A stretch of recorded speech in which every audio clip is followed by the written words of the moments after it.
कानून से कोई बालातर नहीं, पुलिस किसी सियासी असर रसूख को खातिर में ना लाए। वजीर आजम इमरान खान की दौरा लाहौर में वाज़ेह हिदायत। लाहौर में इजलास के दौरान हिदायत की कि पुलिस जब बड़े जराइम पेशा अफराद को कानून की गिरफ्त में लाएगी तो ये छोटे अनासिर के लिए सबक होगा।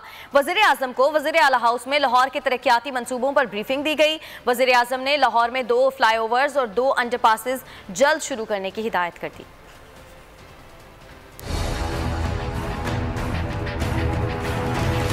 वजीर आजम का लाहौर का एक रोजा दौरा, वजीर आला पंजाब और हुक्काम को अहम हिदायत दे दी। वजीर आजम की जेर सदारत लाहौर में पंजाब पुलिस में इस्लाहात और कारकर्दगी के हवाले से इजलास हुआ। वजीर आजम ने हिदायत की कि आवाम के मसाइल के हल में सिर्फ मेरिट पर अमल दरामद किए जाए। माजी में पुलिस में सियासी भर्तियाँ की गयी जिसका नुकसान लोगों को उठाना पड़ा। पंजाब पुलिस का इमेज बेहतर करने की जरूरत है। इंसाफ की फराहमी की राह में हायल अहलकारों को कड़ी से कड़ी सजा दी जाए। वजीर आला हाउस में वजीर आजम को लाहौर में तरक्याती कामों के मुतालिक ब्रीफिंग दी गई। वजीर आजम ने कब्जा माफिया के खिलाफ कार्रवाई तेज करने की हिदायत कर दी। ज़राई पैदावार के हवाले से इजलास में वजीर आजम ने हिदायत की कि पंजाब हुकूमत ज़राई पैदावार बढ़ाने के लिए जामी प्लान मुरत्तब करे, फूड सिक्योरिटी के मसाइल हल करने और ज़राई पैदावार की वैल्यू एडिशन पर भरपूर तवज्जो दे।